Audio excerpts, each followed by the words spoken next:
I've got a test booked next week, but my driving instructor's broken his leg, so can you help me?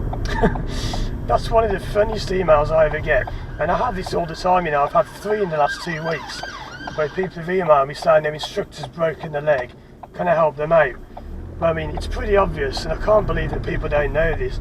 He hasn't broken his leg, he doesn't want to take you for a test, because he's rubbish, and he hasn't taught you properly, and he doesn't want you finding it out when you fail the test. That's the problem. I mean, I find it quite unbelievable. I had this woman the other week who came to me and said my instructor's broken his leg, and I said to her, what's the name of the school? And she told me. Later on the lesson, guess who passed us the other way? Yeah, the instructor who had apparently broken his leg and couldn't take her for a test. And she seemed genuinely shocked. And I said to her, come on, you must know that he hasn't really broken his leg. He just doesn't want to take you for a driving test. And she was so shocked that, you know, he was lying to her. This happens all the time. I get it every single week. You know, my instructor's ill. Oh, my instructor's phone number must have changed. I've been ringing him for ages and he's not there. Or he told me he's going away on holiday for a few months. Right, if your instructor has told you that he's broken his leg, or he's gone away on holiday for a few months, they haven't. They're just lying to you, and they don't want to take you on a driving test because they know you're not at the required standard. Now, if this happens with my people, I just tell them, I'll say, look, you're not ready for a test, we'll move you back a bit. And most people say, yeah, okay.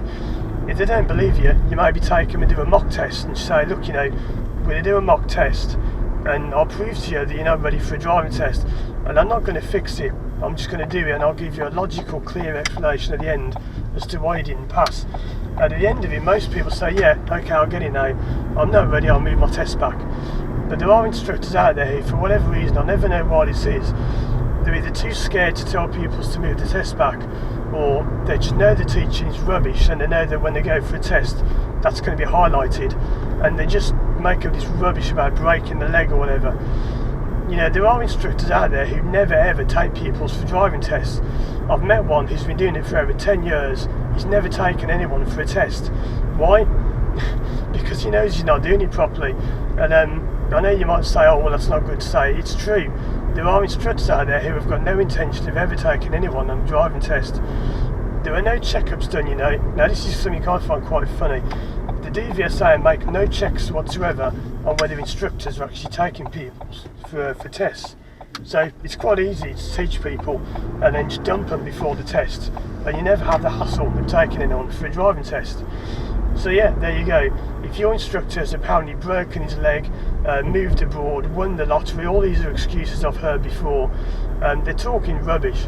Now of course there is the chance they may have genuinely broken the leg, but you know, if that's the case, fine. But it's quite funny how it seems to me like every single instructor where I am seems to be breaking a leg all the time, but miraculously you're still seeing them driving around with a broken leg. Anyway, so just a bit of a quick video there to let you know about that. Thanks for watching, and I'll see you again soon for more videos.